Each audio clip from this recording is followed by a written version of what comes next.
দেশের বিভিন্ন জায়গার আরও কিছু খবর নিয়ে রয়েছে একটি ডেস্ক রিপোর্ট। এবি পার্টির সাধারণ সম্পাদক ব্যারিস্টার আসাদুজ্জামান বলেছেন, গণ অভ্যুত্থানকে আওয়ামী লীগ বুঝতে পারেনি, যেমন ডাকসু নির্বাচনকে বিএনপি বুঝতে পারছে না। সকালে বরিশাল প্রেস ক্লাবে এক সংবাদ সম্মেলনে তিনি আরও বলেন, দেশের সংবিধান পরিবর্তন প্রয়োজন।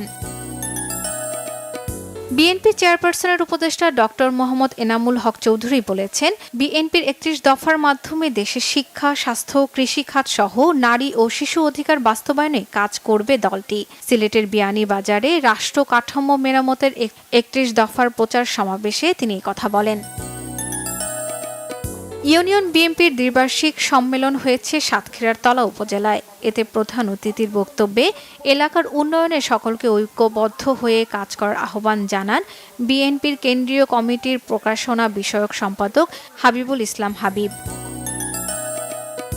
সিলেটের চা শ্রমিকদের জন্য হেলথ ক্যাম্প করেছে এক্স নটোডেমিয়াস ওয়েলফেয়ার ফাউন্ডেশন ও জাতীয় হৃদরোগ ইনস্টিটিউট ও হাসপাতাল। সকালে সিলেট সদরের দলদলি চা বাগানে এ কর্মসূচির আয়োজন করা হয়।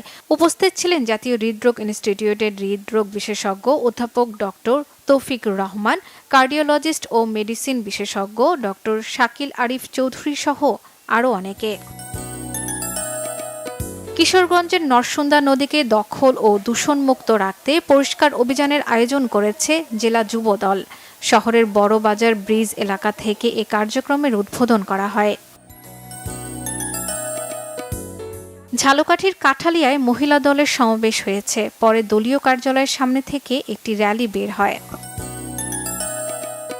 ঠাকুরগাঁয়ে শুরু হয়েছে মাসব্যাপী সাঁতার প্রশিক্ষণ কর্মসূচি। সদর উপজেলা প্রশাসনের উদ্যোগে প্রশিক্ষণের উদ্বোধন করেন অতিরিক্ত জেলা প্রশাসক মেহনাজ ফেরদৌস।